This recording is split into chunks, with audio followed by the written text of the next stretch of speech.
मराठवाड्यातील कोळी महादेव कोळी मल्हार जमातीचे जमात वैधता प्रमाणपत्र प्रकरणी अवैध करून या दोन्ही जमातीला संवैधानिक आरक्षणापासून वंचित ठेवत असल्याच्या निषेधार्थ मराठवाड्यातील चारही अनुसूचित जमाती प्रमाणपत्र तपासणी समितीच्या विरोधात आज अनुसूचित जमाती प्रमाणपत्र पडताळणी समिती येथे बालघाटातील अनुसूचित जमाती सेवा संघ परभणी यांच्या वतीने प्रतिकात्मक टाळेठोक आंदोलन करण्यात आले। या आंदोलनात मराठवाड्यातील अजिंठा बालाघाट डोंगर रांगातील कोळी महादेव कोळी मल्हार जमातीतील सर्व सामाजिक संघटनांचे पदाधिकारी कर्मचारी सेवानिवृत्त कर्मचारी युवक युवती विद्यार्थिनी महिला यांनी मोठ्या संख्येने सहभाग नोंदवला।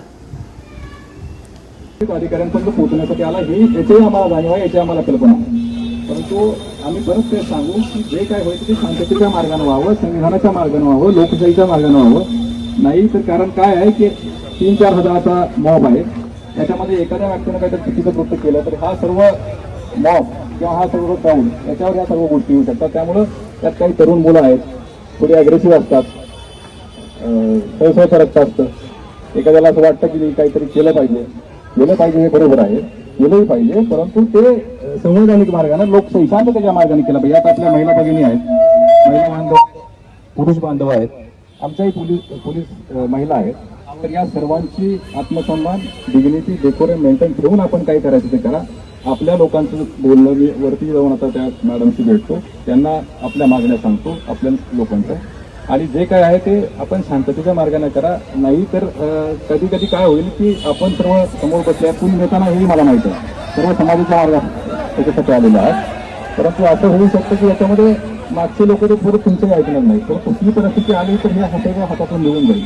आमची अपेक्षा हीच आहे की आपण इथपर्यंत आलेला आहात, काहीतरी आपल्याला प्रॉब्लेम आहे म्हणून आलात हे आम्हालाही समजतं। म्हणजे 100, 200, 500 किलोमीटरवरून इथं एखादा व्यक्ती येतो तो काही म्हणजे त्याला काही काम नाही म्हणून येत नाही, त्याचं काहीतरी दुखणं आहे, त्याचं काहीतरी म्हणणं आहे म्हणून येतो।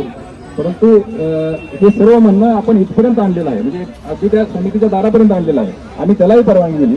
परंतु याच्यामध्ये याचा चुकीचा किंवा वाईट मेसेज जाऊ नये, नाहीतर परत पण आंदोलनं करायचीच आहेत, परत पण बऱ्याच ठिकाणी आंदोलनं होतात।